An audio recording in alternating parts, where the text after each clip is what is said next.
आप अपने धर्म पर अमल करें, मैं अपने मजहब पर अमल करूं, ना मुझे आपके मजहब पर कोई एतराज हो, ना मैं आपके मजहब को कुछ बुरा भला कहूं, और ना आप मेरे मजहब के साथ कोई छेड़। ये टॉलरेंस। हमारे यहाँ टॉलरेंस का मतलब क्या समझ लिया कि साहब जब कोई गैर मुस्लिम कुरान पढ़ेगा तब टॉलरेंस है, और जब कोई मुसलमान वेद गीता और रामायण पढ़ेगा तब टॉलरेंस है। नहीं मेरे भाई, मुसलमान अपनी नमाज पढ़े और गैर मुस्लिम अपनी पूजा पाठ करे, ईसाई अपने चर्च में जाकर के आराम से इबादत करे, सिख मजहब का मानने वाला अपने गुरुद्वारा में जाकर के अपनी पूजा करे, जैन मजहब का मानने वाला अपने अपने एतबार से इबादत करे, और हमें किसी के इबादत करने पर और किसी के त्योहार मनाने पर हमें कोई एतराज ना हो। ये टॉलरेंस है, ये रवादारी है, ये भाईचारा है, और इस भाईचारे को हम भारत में फैलाना चाहते हैं और इसको बढ़ावा देना चाहते हैं। तो तौहीद से दुनिया में एक फिरका है जो कहता है कि साहब हम कुरान को मानते हैं, हदीस को नहीं मानते। क्यों? कहते हैं कुरान ऑथेंटिक है, हदीस ऑथेंटिक नहीं है। क्यों भाई? कहते हैं नबी के दौर में कुरान तो लिखा गया, हदीस लिखी नहीं गई। गलत है ये बात।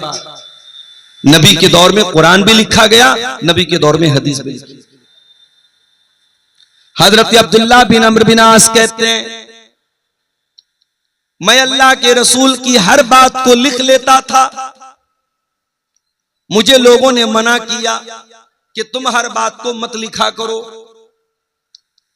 अल्लाह के प्यारे नबी बशर हैं, इंसान हैं, हो सकता है कभी गुस्से की हालत में आपके मुंह से कोई नाजेबा बात निकल जाए, कोई ऐसी बात निकल जाए जो मुनासिब ना हो, इसलिए तुम नबी की हर बात को मत लिखा करो। हजरत अब्दुल्ला कहते मैंने लिखना बंद कर दिया। फिर मैंने ये बात जनाबे मोहम्मद रसूलुल्लाह सल्लल्लाहु अलैहि वसल्लम को बताई कि अल्लाह के नबी मैं आपकी हर बात को लिखता था, लोगों ने मुझे मना किया, अब मैं नहीं लिखता हूं। अल्लाह के प्यारे नबी ने क्या फरमाया? तिरमिजी की सही रिवायत है, आपने फरमाया उक्तुब वल्लज़ी नफ्सु मुहम्मदिन बियदिही मा यखरुजु मिन्हु इल्ला हक़्क़ुन। आपने फरमाया अब्दुल्ला मेरी हर बात को तुम लिख लिया करो, उस अल्लाह की कसम जिसके हाथ में मोहम्मद की जान है। ऐ अब्दुल्ला मोहम्मद की जबान से जो भी निकलता है वो बरहक होता है, वो सच होता है, वो सत्य होता है, वो अल्लाह की तरफ से होता है। मोहम्मद गुस्से में भी अपनी मर्जी से कुछ नहीं बोलते। ये मकाम है जनाबे मोहम्मद रसूलुल्लाह। गुस्से में भी आप अपने मन से कुछ नहीं बोलते। जब आपने कलमा पढ़ा अशहदु अन्ना मुहम्मद रसूलुल्लाह, आपने इकरार कर लिया कि मैं उस नबी का मानने वाला हूं, उस नबी की लाई हुई शरीयत को मानने वाला। इतना ही नहीं, जब आप ये कहते हैं कि हम मुसलमान हैं और जब आप ये कलमा पढ़ते हैं अशहदु अल्ला इलाहा इल्लल्लाह व अशहदु अन्ना मुहम्मदन अब्दुहु व रसूलुहु, जब आप ये कलमा पढ़ते हैं, ये कलमा पढ़ते ही आप इस बात की गवाही भी देते हैं कि मैं दुनिया में सबसे ज्यादा अगर किसी से मोहब्बत करता हूं तो अल्लाह से करता हूं और उसके रसूल से करता हूं। अल्लाह से बढ़ के कुछ नहीं, रसूल से बढ़ के कुछ नहीं। इस कलमे का एक मतलब यह भी है,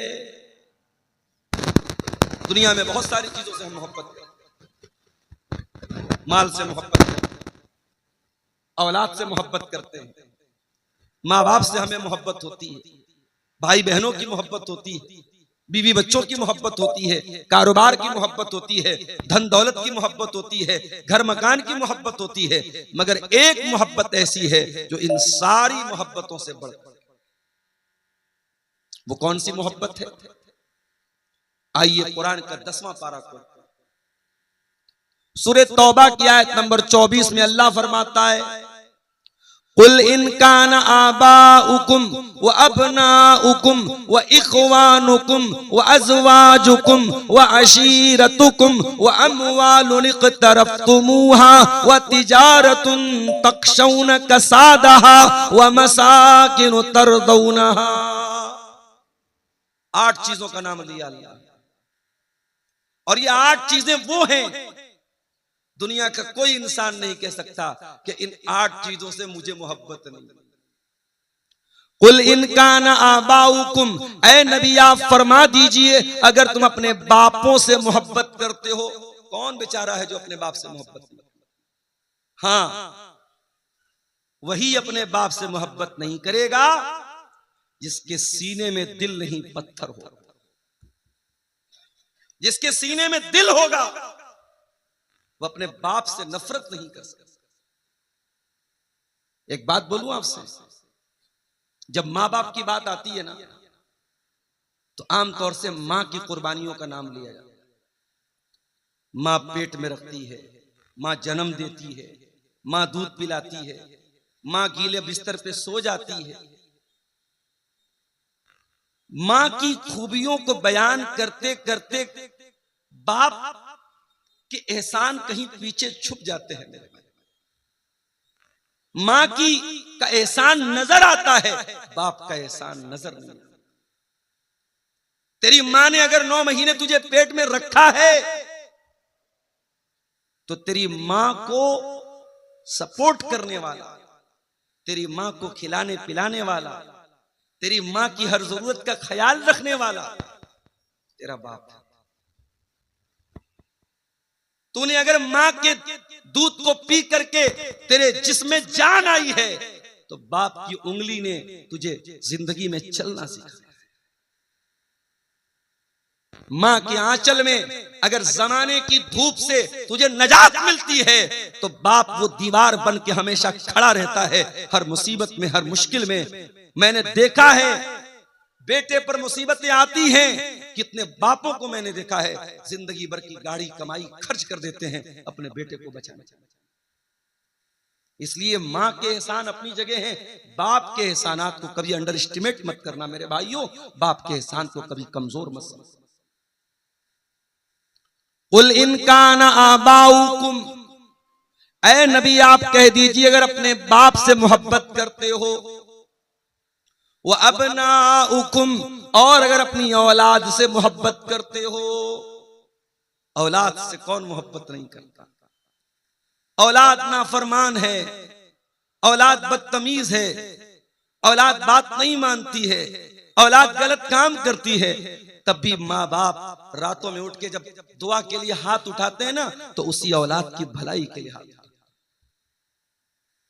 ये अल्लाह ताला ने ये मोहब्बत दिल में डाली है। इस मोहब्बत पर इंसान का बस नहीं है, इस मोहब्बत पर इंसान का कंट्रोल नहीं है। हर बाप अपनी औलाद से मोहब्बत करता है, हर मां अपनी औलाद से। हाँ, एक दिन ऐसा आएगा जब मां को अपने बच्चे की भी फिक्र नहीं होगी, और वो दिन कौन सा होगा? वो कयामत का। अल्लाह ने फरमाया ना सूरह हज की शुरुआत किया है, या अय्युहन्नासुत्तकू रब्बकुम इन्न ज़ल्ज़लतस्साअति शैउन अज़ीम यौम तरौनहा तज़हलु कुल्लु मुर्दियतिन अम्मा अर्ज़अत व तदौ कुल्लु ज़ाति हम्लिन हमलहा। कयामत के दिन दूध पिलाने वाली दुनिया में ये पॉसिबल नहीं है। मां अपने दूध पीते बच्चे को कभी नहीं छोड़ सकती। गाजा में बम बरस रहा है, बारूद बरस रहा है, लेकिन मां अपने बच्चे को छोड़ के नहीं भागती है। अपने बच्चे को अपने आंचल में अपनी गोद में लिए लिए मां मर जाती है मगर बच्चे को नहीं छोड़ती। कुल इनकान आबाउकुम, ऐ नबी आप कह दीजिए अगर अपने बाप से मोहब्बत करते हो, वो अबनाउकुम, अपने बेटों से मोहब्बत करते हो, वो इखवानुकुम, और अपने भाई से मोहब्बत करते। भाई भाई के कहते हैं ना, भाई भाई के जिसमें एक माँ बाप का खून दौड़ता है। पड़ोसी पड़ोसी से झगड़ा कर रहा है, हमसे कोई मतलब नहीं होता। गांव में गांव का किसी से झगड़ा हुआ, हमें कोई मतलब नहीं। हमारे भाई को किसी ने मार दिया, हमें गुस्सा आ जाता है। हमारे भाई को किसी ने गाली दे दी, हमें गुस्सा आ जाता है। ये गुस्सा क्यों आता है? ये अल्लाह ताला ने मोहब्बत डाली है भाई की। भाई की अगर तुम अपने भाइयों से मोहब्बत करते हो, वह अज़वाजुकुम, और अगर तुम अपनी बीवियों से मोहब्बत करते हो, शादी के बाद शौहर और बीवी की मोहब्बत भी बड़ी अनमोल मोहब्बत है मेरे भाई। ये वो मोहब्बत नहीं है जो किसी रेस्टोरेंट में, किसी पार्क में, किसी फेसबुक और व्हाट्सएप के चैटिंग में तैयार हुई है। ये मोहब्बत निकाह के जरिए तैयार हुई। ये अल्लाह ने मोहब्बत डाली है, शौहर के दिल में बीवी की मोहब्बत, बीवी के दिल में शौहर की मोहब्बत। और एक बात बोलूं, शौहर बीवी के बीच में अगर मोहब्बत नहीं है तो ये रिश्ता नहीं चल सकता। ये रिश्ता तभी चलेगा जब एक दूसरे की मोहब्बत हो। अगर मोहब्बत नहीं है तो मशीन की तरह ये रिश्ता चलेगा। शौहर आएगा, अपनी जरूरत पूरी करेगा, बीवी अपना हक अदा करेगी, बस काम खत्म। दिल का दिल से कोई कनेक्शन नहीं होगा जब तक दिल में मोहब्बत ना हो। बड़ा प्यारा रिश्ता है मियां बीवी का रिश्ता। जानते हो इस रिश्ते को अल्लाह ने लिबास कहा है। कुरान का दूसरा पारा उठाओ, हुन्ना लिबासुल लकुम व अंतुम लिबासुल लहुन्ना। तुम अपनी बीवियों के लिए लिबास हो और तुम्हारी बीवियां तुम्हारे लिए लिबास हैं। ये लिबास क्यों कहा? तुम्हारी बीवी तुम्हारे लिए लिबास है, लाइक अ ड्रेस। तुम्हारी बीवी तुम्हारे लिए ड्रेस है। तुम्हारी बीवी तुम्हारे लिए वैसी है जैसे तुम्हारा कपड़ा है। भाई बीवी का कपड़े से क्या ताल्लुक है? कपड़ा हमेशा बदन के साथ लगा रहता है। आप रात में सोते हैं तो भी बनियाइन और लुंगी के साथ सोते हैं। बीवी शौहर के लिए लिबास है, शौहर बीवी के लिए लिबास है। दोनों एक दूसरे के साथ अटैच्ड हैं, एक दूसरे से संबंधित हैं, एक दूसरे से बंधे हुए हैं। दोनों अलग नहीं हो सकते। मैं अभी तकरीर करने के पहले कपड़ा चेंज करना था। मैंने डॉक्टर साहब से कहा थोड़ा कोई कमरा दे दीजिए, मैं कपड़ा चेंज। आदमी भी कपड़ा चेंज करता है तो अकेले में चेंज, और औरत तो करती। हम किसी के सामने बगैर कपड़े के रहना पसंद नहीं करते। कपड़ा हमारी इज्जत पर पर्दा डालता है। कपड़ा हमारे ऐब पर पर्दा डालता है। कुरान क्या कह रहा है? हुन्ना लिबासुल लकुम व अंतुम लिबासुल लहुन्ना। तुम्हारी बीवियां तुम्हारे लिए लिबास हैं, वो तुम्हारे ऐब के ऊपर पर्दा डालती हैं और तुम अपनी बीवियों के ऐब पर पर्दा डालते हो। अगर शौहर बीवी के ऐब पर पर्दा न डाले और बीवी शौहर के ऐब पर पर्दा न डाले तो मियां बीवी होने का कोई मतलब नहीं। जो बीवी शौहर की बुराई करे, जो शौहर बीवी की बुराई करे, बीवी शौहर की गीबत करे, शौहर बीवी की गीबत करे, तो समझो वो एक दूसरे के लिबास नहीं है। लिबास तो पर्दा डालता है, लिबास तो एक दूसरे के ऐब को छुपाता है। अच्छा, लिबास का एक मकसद और भी है। मैं तकरीर करने के लिए आता हूं, सदरी पहनता हूं। बहुत सारे उलमा शेरवानी पहनते हैं। बांग्लादेश के या बंगाल के अक्सर उलमा जो आते हैं, मैं देखता हूं लंबा वाला जुब्बा पहनते हैं। क्यों पहनते हैं भाई? हर आदमी की अपनी एक चॉइस है, और इस्लाम ने इसीलिए लिबास में कोई लिमिटेशन नहीं रखी, कोई पाबंदी नहीं रखी कि आप कुर्ता ही पहनो, आप जुब्बा ही पहनो, आप पैंट शर्ट ही पहनो। इस्लाम ने कुछ कंडीशन बताई। मर्द का कपड़ा टखने के नीचे नहीं होना चाहिए, औरत का कपड़ा टखने के ऊपर नहीं होना चाहिए, मर्द और औरत दोनों का कपड़ा इतना ट्रांसपेरेंट नहीं होना चाहिए कि बदन नजर आए, इतना टाइट नहीं होना चाहिए कि बदन के जो पार्ट्स ऑफ बॉडी हैं, जो शरीर के अंग हैं, वो नजर आए। तो शरायत बताई है, लेकिन इस्लाम ने किसी लिबास की पाबंदी नहीं की है कि यही लिबास आपको पहनना है। हमारे मऊ में, बनारस में लुंगी चलती है। मऊ के कितने उलमा मद्रास गए, हैदराबाद गए, दुनिया के कोने कोने में वही लुंगी पहन के चले गए। उनका लिबास है, उनकी ड्रेस है। तो लिबास हमारी पहचान है। अल्लाह फरमा रहा हुन्ना लिबासुल लकुम, तुम्हारी बीवियां तुम्हारा लिबास हैं। जिस तरीके से तुम कपड़ा पहन करके अपने आप को सजाते हो, संवारते हो, तुम कपड़ा पहन करके अपने आप को सुंदर बनाते हो, अपने आप को अट्रैक्टिव बनाते हो, अपने आप को आकर्षक बनाते हो। तुम्हारी बीवियां भी तुम्हारी जिंदगी को आकर्षक बनाती हैं, तुम्हारी जिंदगी को सुंदर बनाती हैं, और तुम उनकी जिंदगी को सुंदर बनाते हो। जिंदगी की खूबसूरती है ये रिश्ता। इसलिए अल्लाह कह रहा है, अगर तुम अपनी बीवी से मोहब्बत करते हो, बाप हो गया, औलाद हो गई, भाई हो गया, बीवी हो गई। उसके बाद फरमाया वाशीरतुकुम, और अगर तुम अपने खानदान से, अपनी बिरादरी से, अपने कबीले से मोहब्बत करते हो। आपके यहां शेरशाबादी बिरादरी है, बड़ा बहुत अच्छा मुझे लगता है जब मैं ये देखता हूं एक इत्तेहाद है।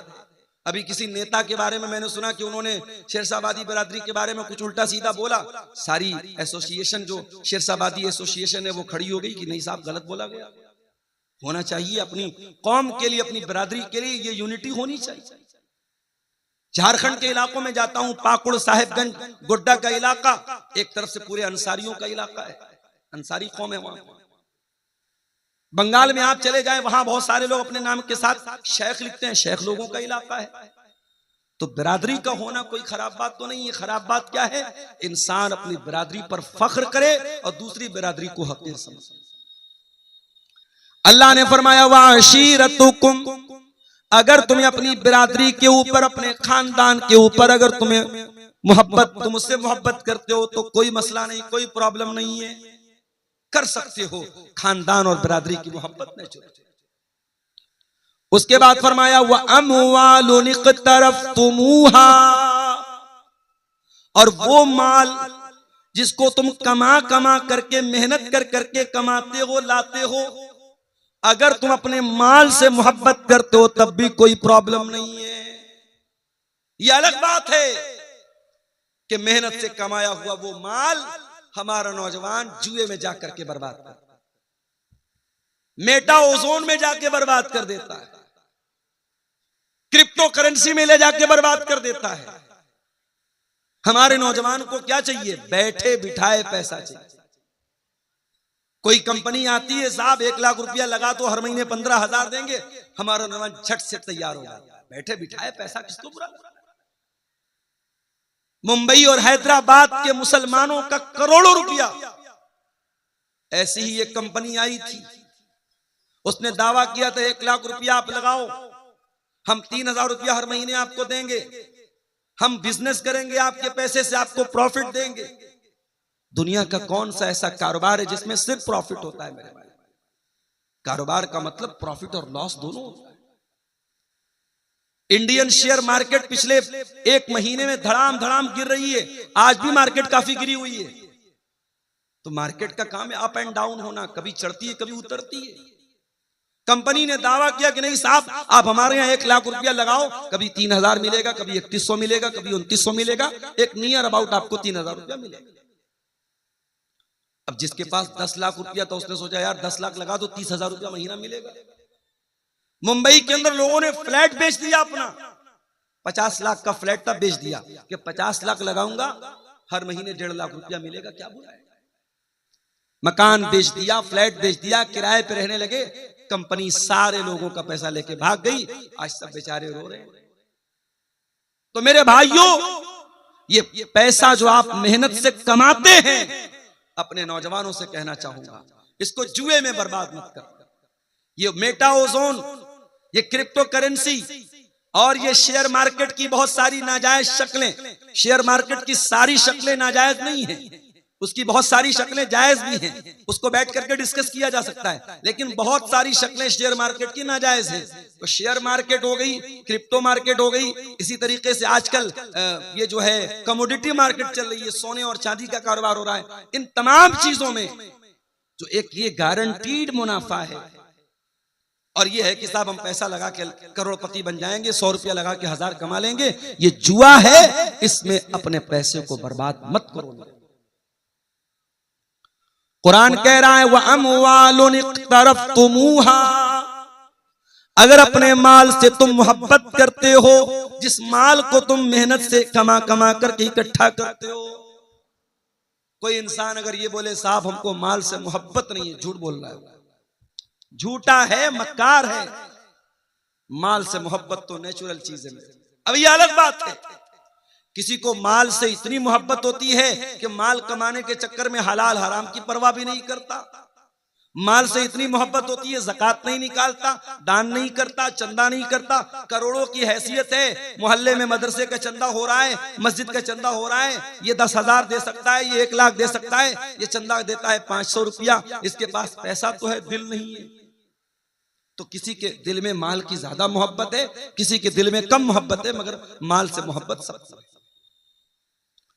उसके बाद फरमाया व तिजारतुन तखशौन कसादहा, और ए ईमान वालों, अगर तुम अपने बिजनेस से, अपने कारोबार से, अपने व्यापार से, अपने धंधे से, अपनी दुकान से मोहब्बत करते हो, जिस कारोबार के बारे में तुम्हें यह डर होता है कि कहीं घाटा ना हो जाए, हर कारोबारी को यही डर रहता है घाटा ना हो जाए, तो ये 7 चीज होगी। और 8वीं चीज वमसाकिनु तरदौनहा, और ऐ मुसलमानों, अगर तुमको अपने घर बार से मोहब्बत है, अपने मकान से मोहब्बत है, अपनी बिल्डिंग से मोहब्बत है, माँ बाप से मोहब्बत, औलाद से मोहब्बत, भाई से मोहब्बत, बीवी से मोहब्बत, खानदान से मोहब्बत, माल से मोहब्बत, तिजारत से मोहब्बत, घर बार से मोहब्बत, अल्लाह ने 8 चीजों का नाम लिया। और 8 चीजों का नाम लेने के बाद अल्लाह क्या कहता है, जरा गौर कीजिए। अहब्ब इलैकुम मिनल्लाहि व रसूलिही व जिहादिन फी सबीलिही, अगर इन 8 चीजों की मोहब्बत तुम्हारे दिल में अल्लाह से ज्यादा हो जाए, रसूल से ज्यादा हो जाए, और अल्लाह की राह में जिहाद से ज्यादा हो जाए, फतरब्बसू, तो तुम अल्लाह के अजाब का इंतजार करो, हत्ता यअतियल्लाहु बिअम्री, अल्लाह ताला अपने अजाब को सामने लाएगा। पता ये चला आप मोमिन हैं, आप मुसलमान हैं, आपके दिल में सबसे ज्यादा मोहब्बत किसकी होनी चाहिए? अल्लाह की और उसके रसूल की होनी चाहिए। दुनिया की सारी मोहब्बतें इन 2 मोहब्बतों पर कुर्बान है मेरे। अब मैं अपने तकरीर के असल टॉपिक की तरफ आ रहा हूं। हमें अपने रसूल से मोहब्बत तो करनी है, सवाल ये पैदा होता है कितनी मोहब्बत करनी है। कुरान करीम जवाब देता है, अन्नबिय्यु औला बिल मोमिनीना मिन अनफुसिहिम, के नबी मोमिन, नबी से ईमान वाले अपनी जान से ज्यादा प्यार करते हैं, ईमान वाले नबी से अपनी जान से ज्यादा मोहब्बत करते हैं, जान से बढ़ के अपने नबी से प्यार होना चाहिए। अब आप कहेंगे मौलवी साहब ये कैसे पॉसिबल है, जान से बढ़ के कोई कैसे प्यार कर सकता है? आइए मैं आपको एग्जांपल देता हूं। हजरत खुबैब इब्न अदी को देखो, इनको मक्का वालों ने अरेस्ट कर लिया, गिरफ्तार कर लिया, इनको सूली पे चढ़ाने की तैयारी हो गई है। मक्का वालों ने कहा, खुबैब कोई आखिरी ख्वाहिश, कोई अंतिम इच्छा अगर हो तो बता दो। कहा कि मैं 2 रकात नमाज पढ़ना चाहता हूं। क्या ठीक है, 2 रकात नमाज पढ़ दो। और आज भी दुनिया में तकरीबन हर कंट्री में, हर देश में फांसी देने से पहले और सजाए मौत देने से पहले मरने वाले की अंतिम इच्छा पूछी जाती है, और अगर पूरी करने लायक होती है तो पूरी भी करवाई जाती है। खुबैब इब्न अदी ने कहा, मैं 2 रकात नमाज पढ़ना चाहता हूं। कहा ठीक है, पढ़ लो। हजरत खुबैब इब्न अदी ने हल्की 2 रकात नमाज पढ़ी, सलाम फेरा। कहा, है मक्का वालों, अगर इस बात का डर न होता कि कहीं तुम ये न समझने लगो मैंने मौत के डर से नमाज को लंबा किया है, तो मैं थोड़ी और लंबी नमाज पढ़ता। कहा है खुबैब एक बात बताओ, क्या तुम ये तसव्वुर कर सकते हो कि हम तुम्हें छोड़ दें और तुम्हारी जगह तुम्हारे नबी को सूली चढ़ा दें? नऊजुबिल्लाह। अगर तुम ऐसी बात अपने मुंह से निकाल दो कि ऐ लोगों मुझे छोड़ करके मेरे नबी को सूली पर चढ़ा दो, तो ऐ खुबैब हम गौर कर सकते हैं, हम विचार कर सकते हैं कि तुम्हें छोड़ दें। मेरे प्यारे साथियों, खुबैब इब्न अदी को मालूम है थोड़ी देर में मुझे सूली पे चढ़ा दिया जाएगा, मेरी तिक्का बोटी कर दी जाएगी, मेरे बदन के टुकड़े टुकड़े कर दिए जाएंगे। ऐसे मौके पर खुबैब को ऑफर दिया जा रहा है, तुझे कुछ नहीं करना है, बस जबान से ये कहना है मेरी जगह मेरे नबी होते तो हम तुम्हें छोड़ सकते हैं, तो तुम बताओ तुम्हारी क्या राय है? खुबैब बिन अदी कहते हैं कि ऐ जालिमों, तुम मेरी जगह मेरे नबी को सूली पे चढ़ाने की बात करते, मैं तो ये भी गवारा नहीं करूंगा कि मेरी जान बच जाए और मेरे नबी के पांव में कांटा भी चुभोया जाए। तुम मेरी जगह मेरे नबी को सूली पे चढ़ाने की बात कर रहे हो? अरे ये तो बहुत दूर की बात है। खुबैब तो ये भी गवारा न करेगा कि खुबैब की जान को बख्श दिया जाए, खुबैब को रिहा कर दिया जाए और बदले में खुबैब के नबी के पांव में कांटा चुभोया जाए। ये थी मोहब्बत, ये थी मोहब्बत। अन नबिय्यु औला बिल मुमिनीन मिन अनफुसिहिम, ईमान वाले अपने नबी से अपनी जान से ज्यादा प्यार। हजरत बिलाल को देखो मेरे भाइयों, नौजवान भाइयों, अपनी स्मार्टनेस पर, अपनी खूबसूरती पर, अपने हैंडसम होने पर, अपने गोरे गोरे रंग पर नाश करने वाले भाइयों और बहनों, अल्लाह ने अगर आपको खूबसूरत बनाया है, बहुत अल्लाह का शुक्र अदा करो, मगर याद रखो खूबसूरती ये अल्लाह के यहाँ कोई काम आने वाली चीज नहीं है। अल्लाह के यहाँ आपकी शक्ल सूरत ये मैटर नहीं करती। अल्लाह के यहाँ आपका अमल मैटर करता है, आपका कैरेक्टर मैटर करता है, आपका अकीदा मैटर करता है। बड़े स्मार्ट है, बड़े हैंडसम है, दुनिया में कोई देखता है बड़ी तारीफ करता है, यार ये बंदा बड़ा खूबसूरत लगता है, ये लड़की बड़ी खूबसूरत है।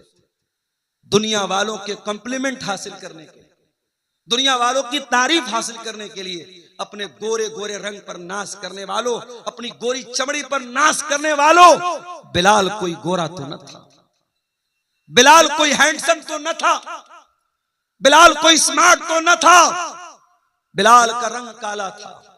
बिलाल हबशा के गुलाम थे, उनका मालिक उमैया बिन खल्फ उनको अरब की तपती हुई रेत पर लिटाता था और कहता था, ए बिलाल हम तुम्हें छोड़ देंगे, बस एक बार तुम ये कह दो, इस्लाम का इनकार कर दो और मोहम्मद के दीन का इनकार कर दो और हमारे 360 बुतों की इबादत का इकरार कर लो, ऐ बिलाल हम तुम्हें छोड़।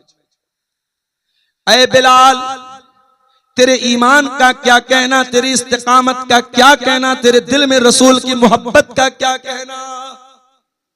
बिलाल उस तपती हुई रेत पर लेटे हुए, सीने पर गरम पत्थर रखा हुआ है, बिलाल के सीने की चर्बी अरब की तपती हुई रेत में पिघल रही है, मगर बिलाल की जबान से क्या निकलता है, अहद अहद अहद, नहीं नहीं, ऐ उमैया बिन खल्फ तू कान खोल करके सुन ले, मैं एक अल्लाह की तौहीद पर ईमान ला चुका हूं, अब तौहीद से कॉम्प्रोमाइज करने वाला नहीं हूं, अब तौहीद से समझौता करने वाला नहीं हूं। तौहीद से बढ़ के कुछ नहीं है मेरे भाई, मिनिस्टर का ओहदा भी नहीं है, गांव का प्रधानी तो छोड़ दो, विधायक की विधायकी तो छोड़ दो, सांसद की सांसदी तो छोड़ दो, मिनिस्टर की मिनिस्ट्री और बादशाह की बादशाह, ये तौहीद से बढ़ के नहीं है। उत्तर प्रदेश की एक लीडर के बारे में मैंने बोला और कटिहार के इन यूट्यूबर्स ने उसका फोटो लगा करके डाल दिया, हमारे कुछ साथियों ने हम पर एतराज कर दिया, आपको क्या हक पहुंचता है, हमारी कौम की एक लीडर है, एक लड़की है, बहुत अच्छी लड़की है, हमेशा दुपट्टा अपने सर पे रखती है और परंपरा के साथ रहती है, इज्जत के साथ रहती है, अगर वो किसी इबादत खाने में चली गई और उसने दो चार उनकी इबादत में हिस्सा ले लिया तो आपको क्या अधिकार पहुंचता है कि आप तकरीर में उस पर एतराज करें। मैंने कहा पहली बात तो मैंने नाम नहीं लिया, मैंने नाम नहीं लिया था, ये यूट्यूबर्स की हरकत है, नाम न लो ये फोटो चिपका देंगे,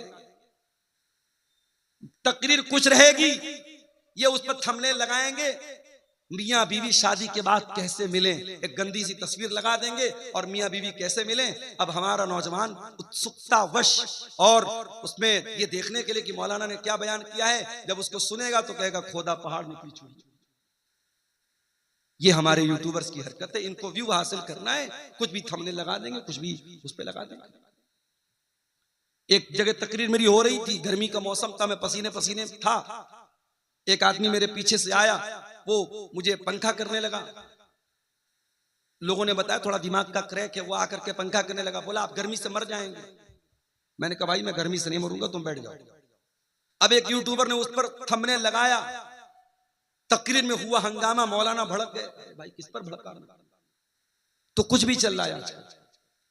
मैंने तकरीर में सिर्फ इतना बयान किया, उत्तर प्रदेश की एक लीडर के बारे में, मैंने नाम भी नहीं लिया, मैंने कहा एक लीडर है, मुसलमान लीडर है, बड़ा उनकी तारीफ हो रही कि साहब बहुत अच्छे परिवार से उनका संबंध है और बहुत सारे वोटों से जीत करके वो आई हैं और पार्लियामेंट में हमारी नुमाइंदगी कर रही हैं। उनका एक वीडियो मैंने देखा कि एक इबादत खाने में, गैर मुस्लिमों के इबादत खाने में दाखिल हुई और उनकी इबादत में उनके जो है जो धार्मिक क्रियाक्रम होता है उसमें शामिल है। मैंने कहा ये गलत है।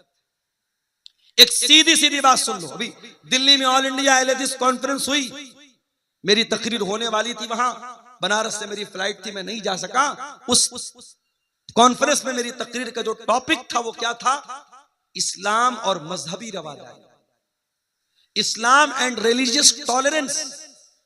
इस्लाम दूसरे के मजहब के बारे में हमें अपने अंदर बर्दाश्त का मादा पैदा करने का हुक्म देता है। ये मेरा टॉपिक था। तो मैं उस तकरीर में जो बात बयान करने वाला था, जो मैंने नोट्स बनाए थे, उसमें एक बात मैंने ये भी लिखी थी कि रवादारी का मतलब, टॉलरेंस का मतलब ये नहीं है कि मैं आपके मजहब पर अमल करूं, आप मेरे मजहब पर अमल करें। टॉलरेंस तो ये है आप अपने धर्म पर अमल करें, मैं अपने मजहब पर अमल करूं, ना मुझे आपके मजहब पर कोई एतराज हो, ना मैं आपके मजहब को कुछ बुरा भला कहूं, और ना आप मेरे मजहब के साथ कोई छेड़छाड़। ये टॉलरेंस। हमारे यहाँ टॉलरेंस का मतलब क्या समझ लिया कि साहब जब कोई गैर मुस्लिम कुरान पढ़ेगा तब टॉलरेंस है, और जब कोई मुसलमान वेद गीता और रामायण पढ़ेगा तब टॉलरेंस है। नहीं मेरे भाई, मुसलमान अपनी नमाज पढ़े और गैर मुस्लिम अपनी पूजा पाठ करे, ईसाई अपने चर्च में जाकर के आराम से इबादत करे, सिख मजहब का मानने वाला अपने गुरुद्वारा में जाकर के अपनी पूजा करे, जैन मजहब का मानने वाला अपने एतबार से इबादत करे, और हमें किसी के इबादत करने पर और किसी के त्योहार मनाने पर हमें कोई एतराज न हो। ये टॉलरेंस है, ये रवादारी है, ये भाईचारा है, और इस भाईचारे को हम भारत में फैलाना चाहते हैं और इसको बढ़ावा देना चाहते हैं।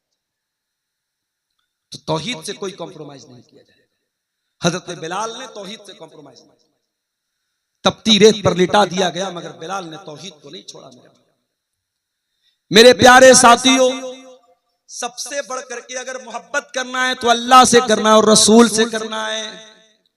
और जब हमारा रसूल से मोहब्बत करते ही हैं तो एक बात और समझ लीजिए, दुनिया वालों का एक दस्तूर है, कायदा कानून है, इंसान जिससे मोहब्बत करता है उसको क्या पसंद है क्या नापसंद है, इस बात का भी ख्याल करता है कि नहीं करता है। मिसाल के तौर पर मैं आता हूं आपके सीमांचल में, आपको मालूम है यूपी से ताल्लुक है मेरा, बिहार बंगाल में चावल ज्यादा इस्तेमाल होता है। मैं आता हूं, लोग पूछते मौलाना साहब चावल खाबे ना रोटी खाबे? मैं कहता हूं दोनों खाबो, रोटी भी खाबो चावल भी खाबो। तो अब आप ये क्यों पूछते हैं अपने उलमा से कि आप क्या कि आपको ये लगता है कि भाई मौलाना है, हमारे मेहमान हैं, हमें पसंद और नापसंद का ख्याल करना चाहिए। अब हमें पसंद है मछली, हमें पसंद है मुर्गा, और आप ला के रख दे भंटे की और बैगन की सब्जी, तो हमें थोड़ी पसंद आएगी। हम तो देंगे, हम खा लेंगे, मगर हमें नागवार गुजरे। तो जब हम नबी का कलमा पढ़ते हैं और नबी से मोहब्बत करते हैं तो क्या हमें और आपको ये जानना नहीं चाहिए कि हमारे नबी को क्या पसंद था और क्या नापसंद था? आज की हमारी तकरीर का ये एक टॉपिक का एक हिस्सा है कि नबी को क्या पसंद था और क्या नापसंद था। इस पर हम थोड़ी सी रोशनी डालें। आइए हम हदीस की किताबों को उठाते हैं। अल्लाह के प्यारे नबी, जंगे ओहद का मैदान है, इस्लाम की दूसरी लड़ाई चल रही है, ओहद की लड़ाई।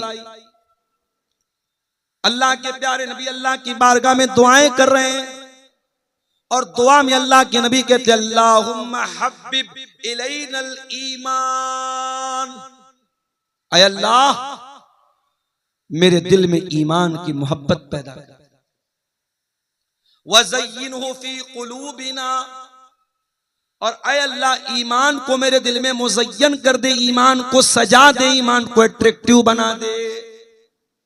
पता ये चला कि नबी को ईमान से बहुत मोहब्बत थी। नबी को ये पसंद था कि लोग ईमान ले आए।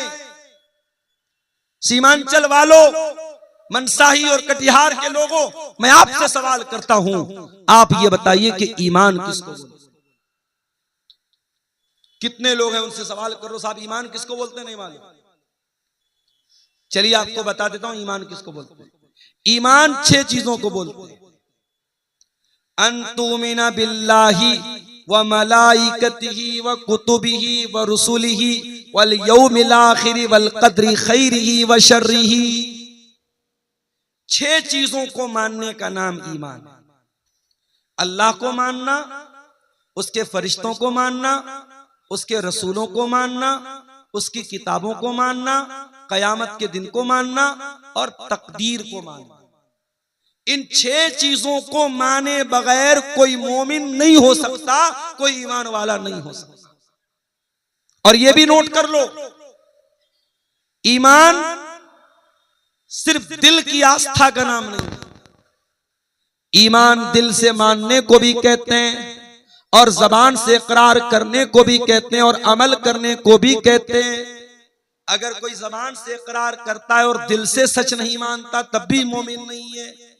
कोई दिल से सच मानता है, जबान से इकरार नहीं करता है तब भी मोमिन नहीं है। और अगर कोई जबान से इकरार भी करता है, दिल से तस्दीक भी करता है और अमल नहीं करता है तो ईमान वाला तो है मगर कमजोर ईमान वाला है, क्योंकि अमल से ईमान घटता और बढ़ता है। ईमान घटता और बढ़ता है। जलसे में आप आए, तकरीर आपने सुनी, आपका ईमान बढ़ गया। घर गए, मोबाइल में देखने लगे, यूट्यूब पर कोई उल्टी सीधी चीजें आपके सामने नजर से गुजर गई, फेसबुक पर कोई चीज आप देखने लगे, अब दीन और ईमान का लेवल कमजोर होने लगा। ईमान का लेवल फ्लक्चुएट करता है, अप एंड डाउन होता है। इसीलिए अल्लाह कुरान में कहता है, इन्नमल मुमिनून अल्लज़ीना इज़ा ज़ुकिरल्लाहु वजिलत क़ुलूबुहुम। मोमिन तो वो लोग होते हैं जब अल्लाह का नाम उनके सामने लिया जाए उनका दिल कांप जाता है, उनका दिल लरस जाता है, उनका दिल डर जाता है। अल्लाह का नाम लिया जाए तो दिल डर जाए। दिल डरता है क्या हमारा? नहीं डरता। अरे हम लोग तो इतने सख्त दिल हो चुके हैं, अपने हाथों से अपने मुर्दों को कब्रिस्तान में दफनाते हैं और फिर भी हमारे दिल के ऊपर कोई असर नहीं पड़ता है। मेरे भाइयों, हमारे दिल पत्थरों से भी ज्यादा कठोर हो चुके हैं, पत्थरों से भी ज्यादा सख्त। इन्नमल मुमिनून अल्लज़ीना इज़ा ज़ुकिरल्लाह।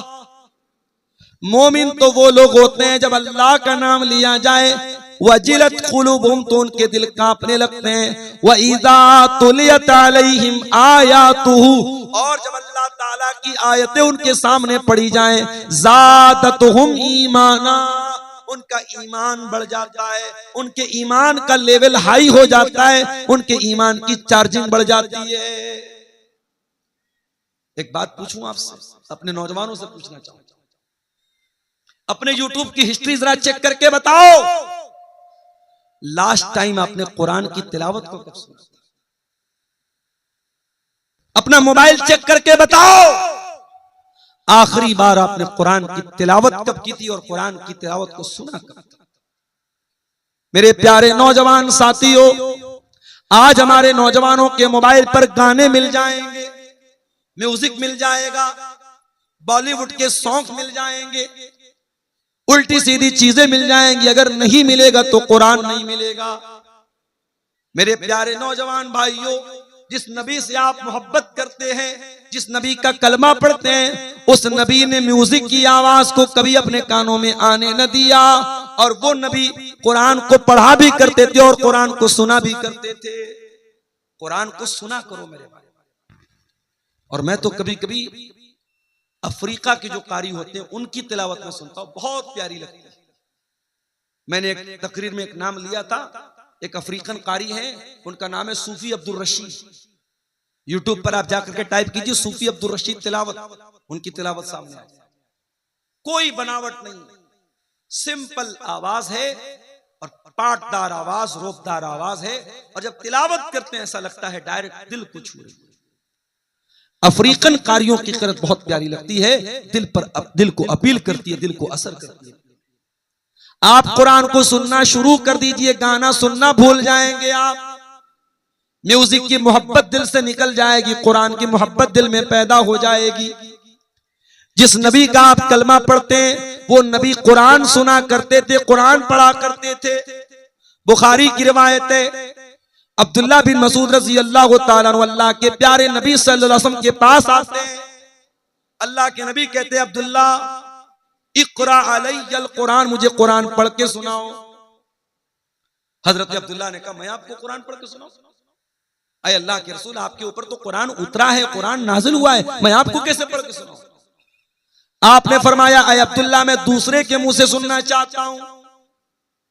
हजरत अब्दुल्ला बिन मसूद बहुत प्यारा कुरान पढ़ते थे। अभी दिल्ली में ऑल इंडिया एलिटिस कॉन्फ्रेंस में जो मदीना के इमाम आए थे शेख अब्दुल्ला अल बुआईजान, उन्होंने नमाज पढ़ाई दिल्ली में। अल्लाह, कितनी प्यारी आवाज। इस वक्त हरम के जो नए इमाम आए हैं मक्के में, रमजान के लास्ट में मैं गया तो इत्तेफाक से एक दिन तरावी की नमाज मैंने उनके पीछे पढ़ी। उनका नाम है शेख बदर तुर्की। अल्लाह, क्या कुरान पढ़ते हैं। शेख सऊद अश-शुरैम की कमी को पूरा करने का काम कर रहे हैं शेख बदर तुर्की। बहुत ही प्यारा कुरान पढ़ते हैं। आवाज अच्छी हो, और आवाज अच्छी आवाज में कोई कुरान पढ़े मेरे भाइयों, तो इंसान का दिल बेदार हो जाता है, इंसान की रूह सरशार हो जाती है। अब्दुल्ला बिन मसूद बहुत अच्छा कुरान पढ़ते थे। प्यारे नबी ने फरमाया कि अय अब्दुल्ला इक़रा अलैयल कुरान, मुझे कुरान पढ़ के सुनाओ। हजरत अब्दुल्ला सूरह निसा की तिलावत करने लगे। सूरह निसा की तिलावत कर रहे हैं और अल्लाह के नबी गौर से सुन रहे हैं। पढ़ते पढ़ते हजरत अब्दुल्ला सूरह निसा की आयत नंबर 31 के ऊपर पहुंचे। फकैफ इज़ा जिना मिन कुल्लि उम्मतिन बिशहीद, ऐ नबी उस वक्त आपका क्या हाल है जब हर उम्मत में से हम एक गवाह लाएंगे। वजीना बिका अला हाउलाई शहीदा, और हम आपके ऊपर आपको गवाह लाएंगे। जब इस आयत पर पहुंचे अब्दुल्ला बिन मसूद, कहते अल्लाह के नबी ने फरमाया हस्बुक अलान, आए अब्दुल्ला रुक जाओ, बस करो। कहते मैंने नजर उठा के देखा, फइज़ा आईनाहु तज़रीफान, अल्लाह के प्यारे नबी की दोनों आंखों से आंसू बह रहे थे। अल्लाह के नबी रो रहे थे। क्यों रो रहे थे? जिम्मेदारी का एहसास था आपके कंधे में। आपको इस बात का एहसास था कि इतनी बड़ी जिम्मेदारी मेरे कंधे पर डाली जाएगी। माफ करना मेरे भाइयों, आज हमारे अंदर कमी है किसी चीज की, तो जिम्मेदारी के एहसास नहीं करना। जलसा कराने वालों से कहना चाहूंगा, बहुत अच्छा काम करते हैं आप। कोई जलसे की कमेटी का सदर है, कोई सेक्रेटरी है, कोई खजांची है। मैं कहीं प्रोग्राम में जाता हूं, लोग बड़े फख्र से कहते हैं शेख साहब मैं जलसे का नाजिम हूं, मैं जलसे का सदर हूं, मैं मदरसे का नाजिम हूं। लोग फख्र करते हैं, लोग नाज करते हैं। मैं कहता हूं मेरे प्यारे भाइयों, अल्लाह ने आपको जिम्मेदार बनाया है, इस जिम्मेदारी पर फख्र मत किया करो, इस जिम्मेदारी को निभाने की कोशिश किया करो। आपके इसी कटिहार के इलाके में जलसा हो रहा है और जलसे का बहुत बड़ा गेट लगाया जा रहा है, और एक तरफ मौलाना जर्जीस साहब की और एक तरफ मेरी बड़ी बड़ी फोटो उस गेट पर लगा करके पूरी दुनिया में उसको पब्लिश किया जा रहा है। क्यों?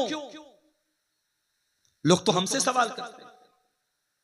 मेरे पास फेसबुक पर, व्हाट्सएप पर सैकड़ों लोगों ने सवाल किया कि आप क्यों नहीं मना करते। आज गेट लग रहा है, कल स्टैचू बनना शुरू हो जाएगा। बुराइयां इसी तरीके से मेरे भाइयों, बुराइयां जब शुरू होती हैं ना, बहुत छोटी शक्ल में होती हैं, फिर वो धीरे धीरे अंडे देती हैं, बच्चे देती हैं। पहले आपके कटिहार में जलसे नहीं होते थे, फिर धीरे धीरे जलसों के पोस्टर में, इश्तिहार में फोटो डालने का सिस्टम आया। मुझसे लोग फोटो मांगते हैं, जलसा कमेटी के लोग। मैं कहता हूं नहीं, मैं फोटो नहीं दूंगा। मगर आज के जमाने में फोटो हासिल करना कौन सा मुश्किल काम है। आप गूगल पे अब्दुल गफ्फार सलफी लिखे, बहुत फोटो आ जाएंगे आपके सामने। फोटो ले लिया लोगों ने, लेके पोस्टर पे डाल दिया। अब लोग तो मुझसे पूछते हैं अब्दुल गफ्फार साहब आपने क्यों परमिशन दी, कोई जा। मैंने कहा भाई मैं मना करता हूं, मगर ये जलसे वाले माने तब तो।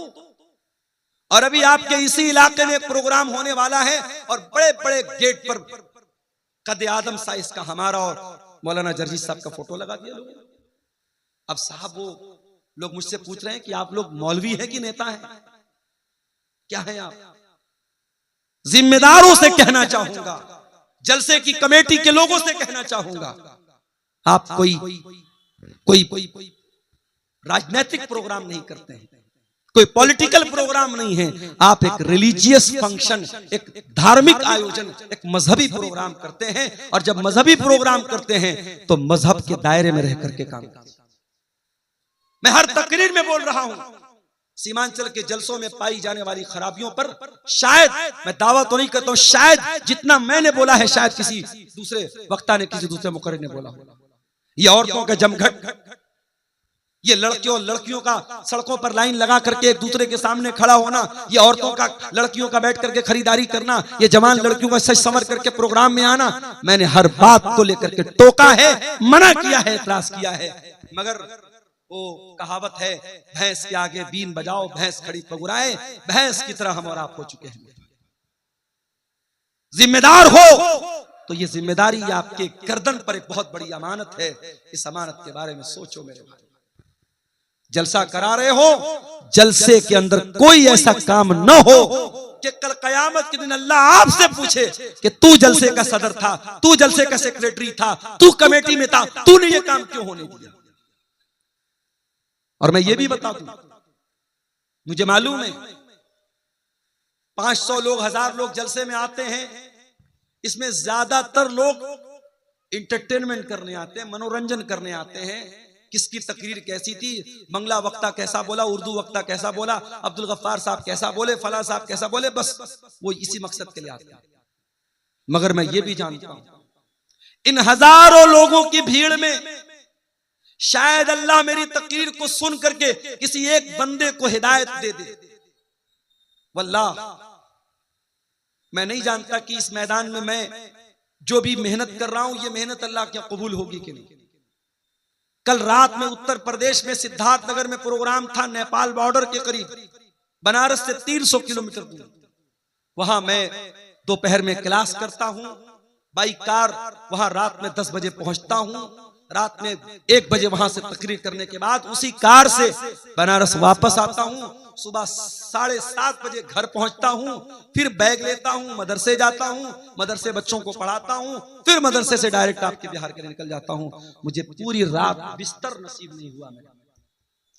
मैं ये नहीं कहता कि मैं बहुत कुर्बानी दे रहा हूं, लेकिन जो मेहनत हो रही है हमें नहीं मालूम कि अल्लाह इसको कबूल करेगा। हम तो दुआ कर सकते हैं, उम्मीद कर सकते हैं मेरे भाई, मगर वल्लाह बता रहा हूं, जब कटिहार में, पूर्णिया में, अररिया में, किशनगंज में कहीं पर भी कोई नौजवान मिलता है और कहता है शेख साहब आपकी तकरीर सुनते सुनते मैं पहले नमाज नहीं पढ़ता था, अब नमाज पढ़ने लगा, पहले जुआ खेलता था, अब जुआ खेलना बंद कर दिया, पहले गलत लाइन में था, अब उस लाइन मैंने छोड़ दिया। ऐसा लगता है ऐ अल्लाह ये रातों का जागना, ये आराम कुर्बान करना, ये लंबे लंबे सफर करना, ये अपनी जान को खतरे पे डालकर कोहरे के मौसम में इतने लंबे लंबे बाई रोड सफर करना, ऐ अल्लाह शायद ये सफर, ये मेहनत अगर किसी एक बेनमाजी के नमाजी बनने से और किसी एक गलत इंसान के सही राह पे आ जाने से अगर ये मेहनत तेरी बारगाह में कबूल हो जाए तो शायद इसी के बहाने हमारा बेड़ा पार। मेरे प्यारे भाइयों, जिम्मेदारी बहुत बड़ी चीज है। अल्लाह के प्यारे नबी के सामने कुरान पढ़ा गया, आप रोने लगे, क्यों? क्योंकि कयामत के दिन आपके सामने वो जो जिम्मेदारी होगी, उस जिम्मेदारी को याद करके अल्लाह के प्यारे नबी रोने लगे और आपकी आंखों से नबी से मोहब्बत करते हो तो नबी की पसंद का ख्याल करो। नबी को कुरान पढ़ना बहुत पसंद था, नबी को कुरान सुनना बहुत पसंद। और आगे बढ़िए, अल्लाह के प्यारे नबी फरमाते हैं हुब्बिब इलैया मिन दुनियाकुम सलास, मुझे दुनिया में 3 चीजें बहुत पसंद हैं। अन्निसा, औरतें बहुत पसंद हैं। अब आप कहेंगे मौलाना साहब इसका क्या मतलब हुआ, अल्लाह के नबी ये क्यों कह रहे हैं मुझे औरतें बहुत पसंद हैं? इसका तो गलत मतलब भी कोई निकालने वाला निकाल सकता है। नहीं, नबी ने कहा कि दुनिया में औरतें पसंद हैं, इसका मतलब पहले समझ लीजिए कि अल्लाह के नबी क्या कहना चाहते। पहले आप इतिहास उठाइए और उस जमाने की जुग्राफियाई हालात आप देखिए कि उस वक्त अरब की धरती पर औरत के साथ क्या सलूक होता था। लड़की पैदा होती थी, बाप अपने हाथों से ले जाकर के जमीन में गाड़ देता, बाप मर जाता था, सौतेली मां से उसका बेटा शादी कर लेता था, शौहर मरता था, 1 साल तक औरत एक कोठरी में बंद कर दी जाती थी और 1 साल तक इद्दत मनाती थी और सोग मनाती थी अपने शौहर का। जानवरों की तरह, घोड़े और गधों और बैल की तरह औरत बिकती थी मार्केट में। मेरे प्यारे साथियों, उस सोसाइटी के अंदर अगर महिलाओं को उनका स्थान किसी ने दिया है महिलाओं को का अगर उनका सही मकाम दुनिया को किसी ने बताया है तो वो जनाबे मोहम्मद रसूलुल्लाह सल्लल्लाहु अलैहि वसल्लम में। आपने औरत का मकाम बयान किया। आपने कहा औरत अगर बेटी है तो उसका ये मकाम है, औरत अगर माँ है तो उसका ये मकाम है, औरत अगर बहन है तो उसका ये मकाम है। नबी ने औरत की हर हैसियत को दुनिया के सामने बयान किया। इसलिए अल्लाह के नबी कह रहे मुझे दुनिया में औरतों की मोहब्बत मेरे दिल में डाली गई है। औरत पर अत्याचार हो, औरत पर जुल्म हो, औरत को मारा जाए, औरत को पीटा जाए, ये मेरे नबी को पसंद है। दुनिया में बहुत सारे बड़े बड़े लोग आए। गांधी जी का नाम हमारे देश में बहुत बड़ा नाम है। गांधी जी को कहा जाता है साहब महात्मा गांधी। बहुत बड़े बड़े नाम आए। बड़े बड़े लोगों की एक पहचान ये होती है कि साहब वो ब्रह्मचारी होते हैं, औरत से दूर होते हैं, उनकी जिंदगी में बीवी बच्चे नहीं होते हैं। हमारे नबी ने हमको ये नहीं सिखाया। हमारे नबी ने शादी भी की, हमारे नबी के बच्चे भी पैदा। तो अल्लाह के नबी कह रहे मुझे दुनिया में औरत बहुत पसंद है।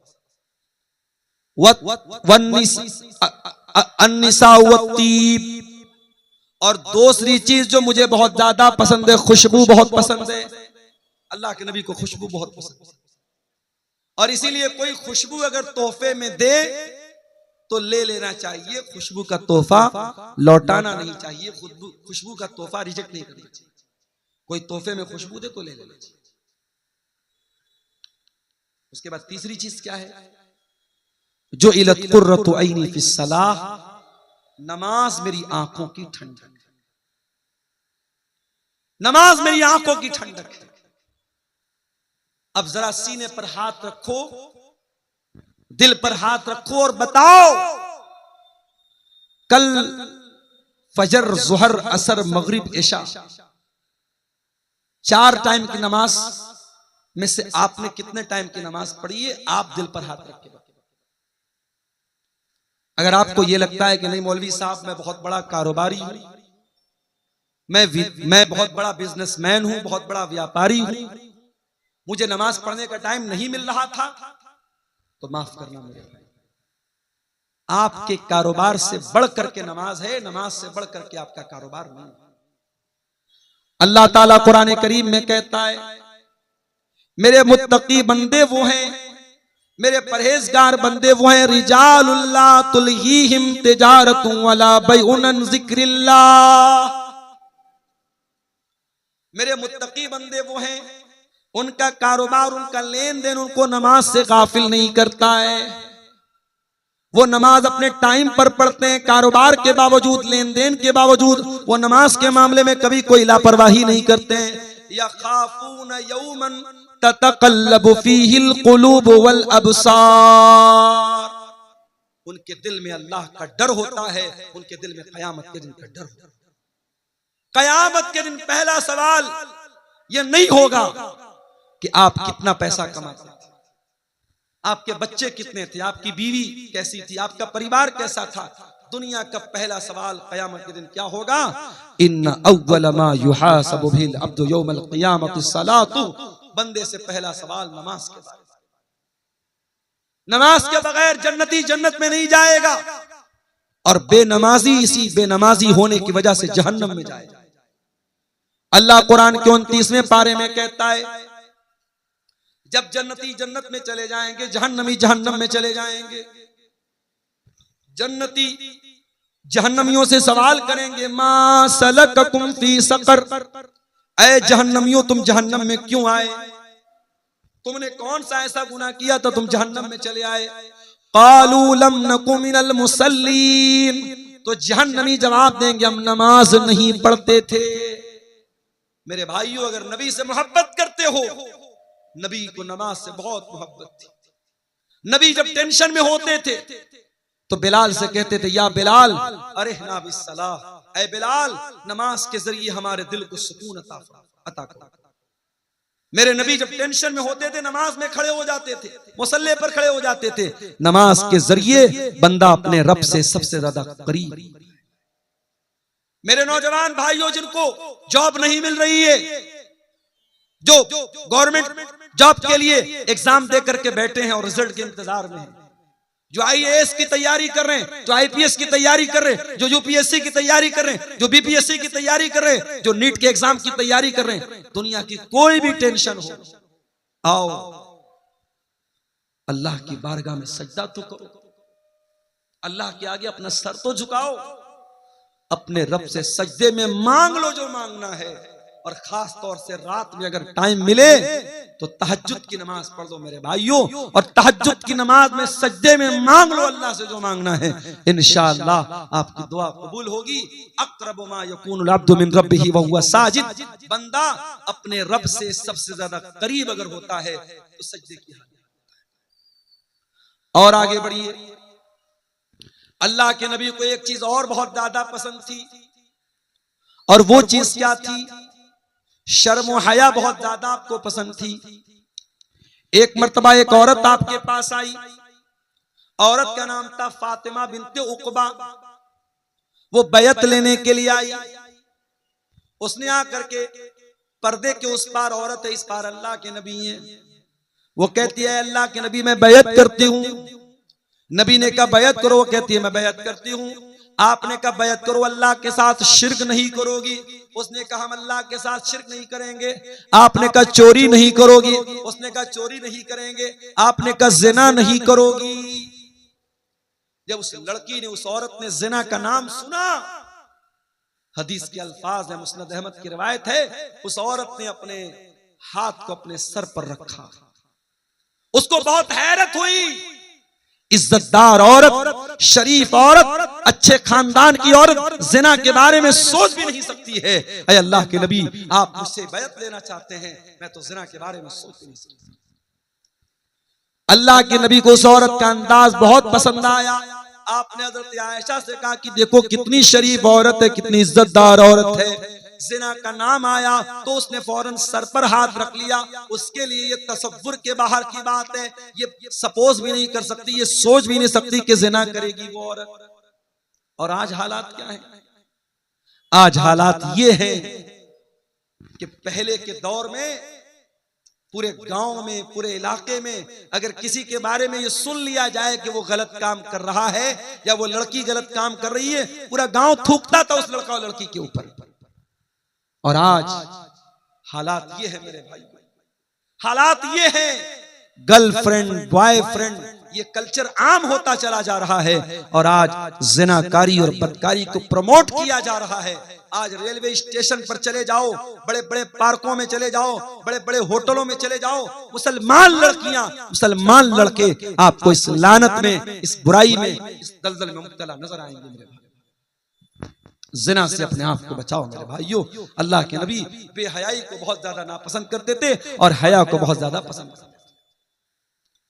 और आगे बढ़िए, अल्लाह के नबी को एक चीज और बहुत ज्यादा पसंद थी, और वो चीज ये थी कि अल्लाह के प्यारे नबी कभी किसी को ना नहीं करते थे, सखावत बहुत करते थे। अल्लाह के बहुत सखी थे आप, बहुत पैसे वाले तो नहीं थे, बहुत दौलत वाले तो नहीं थे, मगर जितना अल्लाह ने नवाजा था आप अल्लाह की राह में खर्च करते थे। अपने इंतकाल से एक दिन पहले अल्लाह के नबी ने अपने सारे हथियार मुसलमानों को दे दिए, जो भी तीर थे, तलवार थे, सब मुसलमानों को हिबा कर दिए, दे दिए। आपके घर में 7 दीनार रखे हुए थे, आपने उन 7 दीनारों को सदका खैरात कर दिया। अपने लिए कोई जमीन ना इकट्ठा की, अपने लिए कोई जायदाद ना बनाई, कोई प्रॉपर्टी ना बनाई। एक मर्तबा एक साहबी ने आपके कीमती चादर लाके दे दी। उस वक्त अल्लाह के नबी को उस चादर की जरूरत भी थी और आपको वो चादर बहुत पसंद भी थी। आपने उस चादर को अपने बदन पे ओढ़ लिया। एक दूसरे साहबी आए, कहने लगे अल्लाह के नबी अगर आप बुरा ना माने तो ये चादर मुझको दे दे। सहाबे किराम को बहुत बुरा लगा कि अल्लाह के नबी को उस चादर की जरूरत भी है और अल्लाह के नबी को वो चादर पसंद भी है, और सहाबी जानते हैं कि अल्लाह के नबी किसी को ना नहीं करते, फिर भी वो चादर मांग रहे हैं। उन्होंने कहा अल्लाह के नबी अगर आप मुझे अपनी ये चादर दे दें तो बड़ा अच्छा होगा। नबी ने अपने बदन की वो चादर उतारी और सहाबी जैसे ही नबी ने साहबी को चादर दे दी, साहबी ने चादर को चूम लिया, कहा अल्लाह के नबी मैं ये चादर ओढ़ने के लिए नहीं मांग रहा था, मैं ये चादर पहनने के लिए नहीं मांग रहा था, चूंकि ये चादर आपने ओढ़ी है, आपकी बॉडी से ये चादर टच हुई है, आपके बदन पर ये चादर ओढ़ी गई है, मैं चाहता हूं कि जब मैं इंतकाल कर जाऊं, जब मैं दुनिया से चला जाऊं, मेरे कफन में इस चादर को इस्तेमाल किया जाए, मेरे कफन में इस चादर को यूज किया जाए।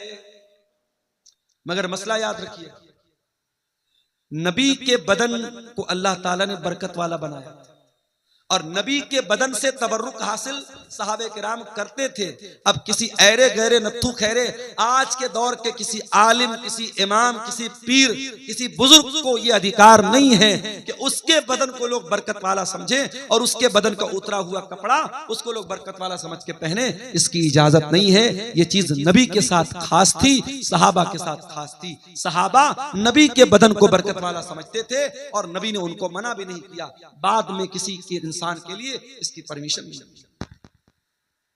तो नबी को कंजूस लोग पसंद नहीं। एक साहबी अल्लाह के नबी के पास आए, बहुत मैला कुचैला कपड़ा पहने हुए थे, बड़ा फटा पुराना कपड़ा पहने हुए थे। आपने पूछा अल्लाह का मिन माल, क्या तेरे पास मालो दौलत है, पैसा है, रुपया है? कहा अल्लाह के नबी बहुत पैसा है, इतने ऊंट है, इतने गाय, इतने बैल, इतने बकरियां हैं। आपने फरमाया जब इतने पैसे वाला तू है तो ये फटा पुराना कपड़ा क्यों पहन के आया है? ऐ मेरे सहाबी, जब अल्लाह ताला तुमको कोई नेमत देता है तो अल्लाह ताला ये चाहता है कि वो नेमत तुम्हारे बदन पे नजर आए। कुछ लोगों को मैंने देखा सरकारी नौकरी कर रहे हैं, मदरसे में, स्कूल में, 50,000 60,000 रुपया महीना तनख्वाह है, मगर उनकी नीयत में इतनी कंजूसी है 10 रुपए की चाय पिलाना भी उनके लिए बहुत मुश्किल है। और वो चाहे तो कार खरीद सकते हैं, मगर वो अपने घर से मदरसा या स्कूल साइकिल चला के जाते हैं। यानी एक इंसान 5,000 रुपया महीना कमा रहा है, उसके मुकाबले में ये 50-60,000 रुपया महीना कमा रहा है। इसका लाइफ स्टाइल और अच्छा होना चाहिए, मगर ये और कंजूस होता चला जाता है। तो याद रखो मेरे भाई, अगर अल्लाह ताला आपको नेमत देता है, अगर अल्लाह ने आपको दौलत वाला बनाया है, तो आपकी वेशभूषा से, आपके कपड़े से, आपकी ड्रेस से ये पता लगना चाहिए कि हाँ अल्लाह ने आपको नवाजा है। ये इस्लाम में कोई अच्छी चीज नहीं है कि आप पैसे वाले हैं और फटा पुराना मैला कुचैला कपड़ा पहने। इस बात की इस्लाम के अंदर अल्लाह के नबी ने इसको पसंद नहीं किया है। नबी ने पसंद क्या किया है? जब अल्लाह ताला ने आपको कोई नेमत दी है तो वह नेमत आपके ऊपर नजर आना चाहिए। इसी तरीके से मेरे भाइयों, अल्लाह के नबी को एक चीज और बहुत ज्यादा पसंद थी, और वो चीज ये थी कि आप आखिरत की नेमतों को पाना चाहते थे और दुनिया की नेमतों से बस जरूरत पर आप फायदा उठाते थे। दुनिया से आप दिल न लगाते थे, दुनिया से बहुत ज्यादा आप रिश्ता नहीं जोड़ते थे। इसकी 2-3 मिसालें आपके सामने बयान कर देता हूं। अल्लाह के प्यारे नबी के पास एक मर्तबा सहाबे किराम आते हैं, चटाई पर अल्लाह के नबी लेटे हुए हैं और चटाई के निशान आपके बॉडी के ऊपर, आपके शरीर के ऊपर पड़े हुए हैं।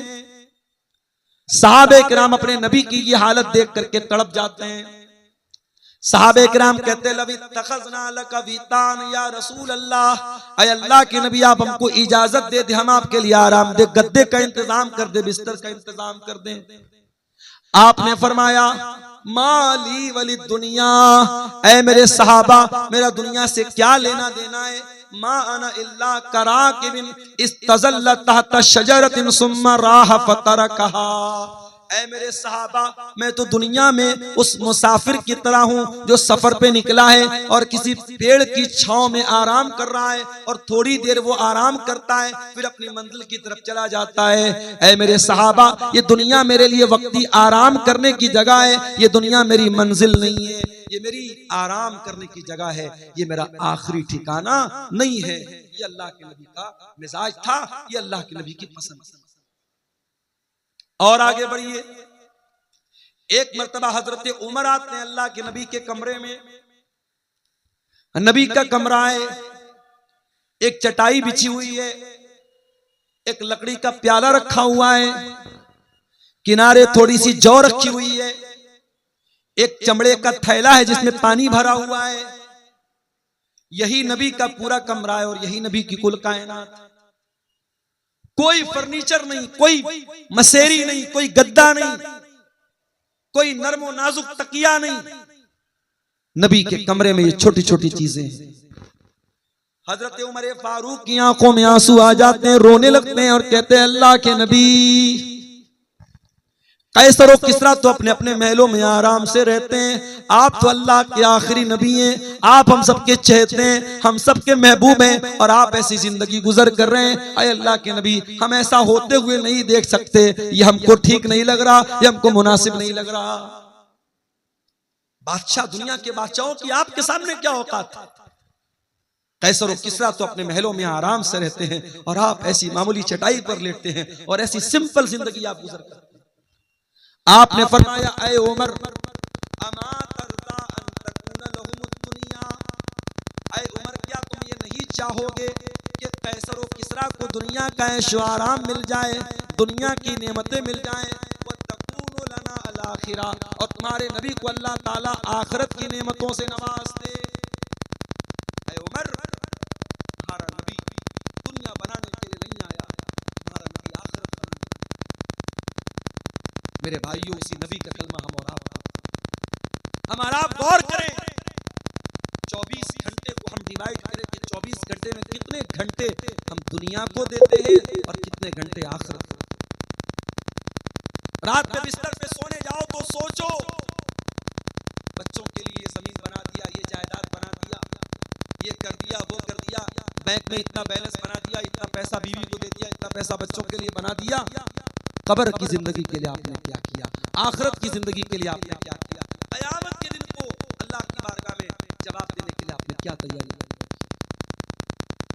इसीलिए अल्लाह कुरान में कहता है, या अय्युहल्लज़ीना आमनुत्तकुल्लाह वल तंजुर नफ्सुम मा क़द्दमत लिग़द वत्तकुल्लाह। ऐ ईमान वालों, अल्लाह से डरो और हर इंसान गौर करे कि उसने कल के लिए क्या तैयारी की है। कल के लिए आपके पास क्या प्लान है? आखिरत के लिए आपके पास क्या प्लान है? कब्र की जिंदगी के लिए आपके पास क्या प्लान है? दुनिया में लोगों को खुश करने के चक्कर में हम हराम काम भी करते हैं। लड़की की शादी हो रही है, लड़के की शादी हो रही है। बनारस में भी एक शादी में मैंने शादी अटेंड की, जिस हॉल के अंदर शादी थी, जिस मैरिज लॉन के अंदर शादी थी, लोगों ने बताया कि 8 लाख रुपए का लॉन, 8 लाख रुपया सिर्फ उस जगह का किराया था जहां पे वो शादी हो रही थी। वलीमा हो रहा था और वलीमा में जो तरह तरह के खाने थे, 40 लाख रुपए का खाना। उम्मत के कितने गरीब आज भूख से मर रहे हैं, कितने लोगों के पास ढंग का मकान नहीं है, सर छुपाने को छत नहीं है, कितनी गरीब बच्चियां हैं, उनके माँ बाप के पास अपनी बच्ची की शादी का इंतजाम नहीं है, और 40-40 लाख रुपए का खाना, और वो खाना भी आदमी 30% खाता है, 70% डस्टबिन में फेंका जाता है वो खाना। मेरे प्यारे साथियों,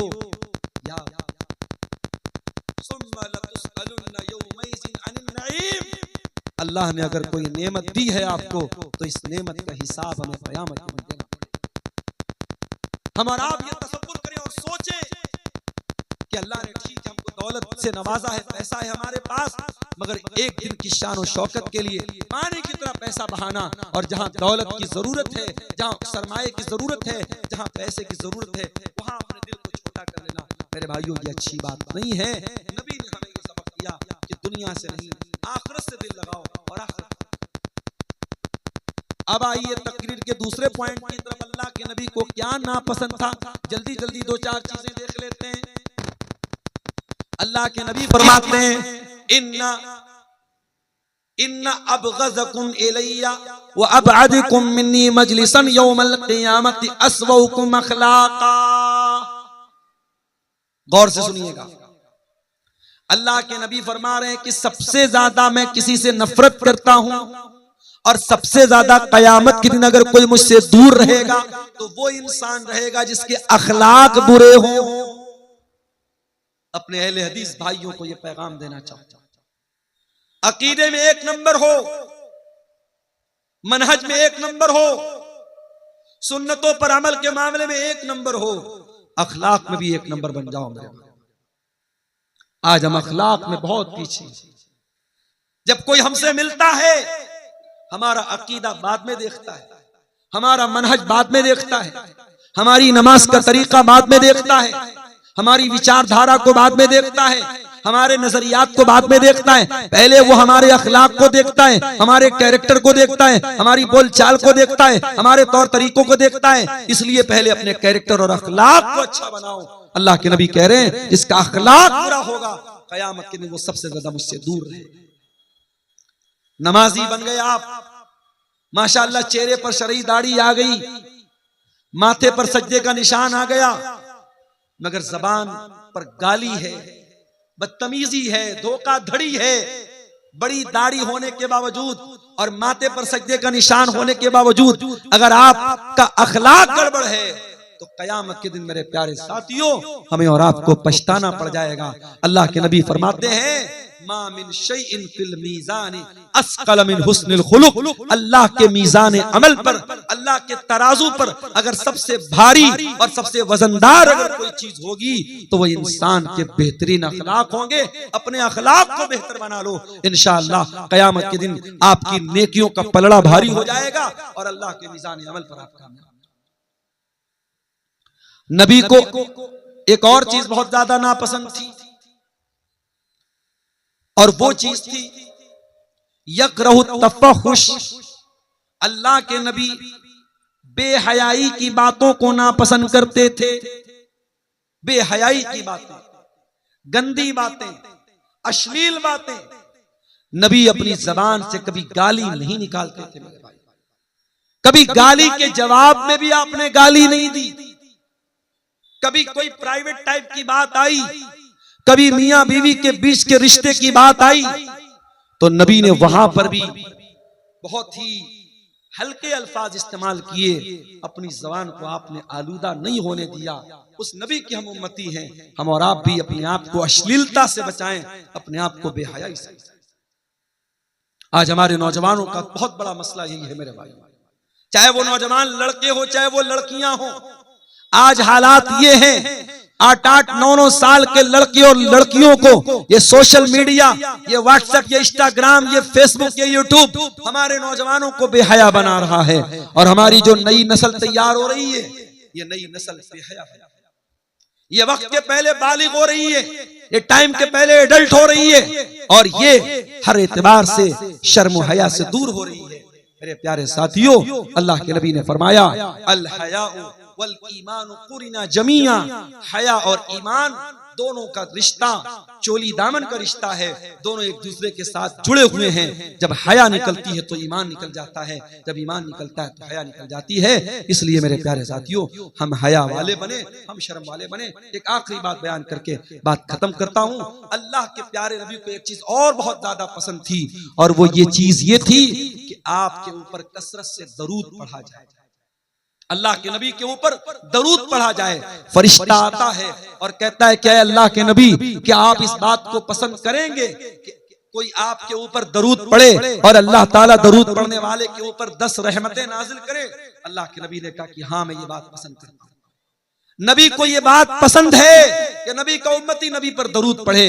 मेरे प्यारे साथियों, हम और आप अपने नबी पर कसरत से दरूद पढ़े। हमारे एक वो भाई हैं जो बिदअती हैं, जो बिदअत के काम करते हैं, उनके यहाँ गड़बड़ी ये आई कि उन्होंने दरूद के उल्टे सीधे तरीके निकाले, दरूद के उल्टे सीधे अल्फाज निकाले, अपने मनमाने तरीके उन्होंने दरूद के निकाले। और हमारे यहाँ गड़बड़ी ये आई कि हमें जो दरूद जितना पढ़ना चाहिए उतना दरूद हम नहीं पढ़ते। कम से कम हमारे प्यारे नबी सल्लल्लाहु अलैहि वसल्लम का नाम आए तो कम से कम सल्लल्लाहु अलैहि वसल्लम जरूर पढ़िए। और जब जुमा का दिन आए तो कसरत से मेरे प्यारे साथियों आप अल्लाह के नबी के ऊपर दरूद पढ़िए। नबी को अपने ऊपर दरूद पढ़ने वाला बहुत पसंद था और अल्लाह के नबी ने फरमाया कि 5 टाइम की जब अजान होती है, अगर कोई इंसान अजान का जवाब देता है और अजान के बाद दुआ पढ़ता है, अल्लाहुम्मा रब्ब हाज़िहि दावति ताम्मा वस्सलातिल काइमा आति मुहम्मदनिल वसीलत वल फज़ीला वबअथहु मक़ामम महमूदन लज़ी वअदता।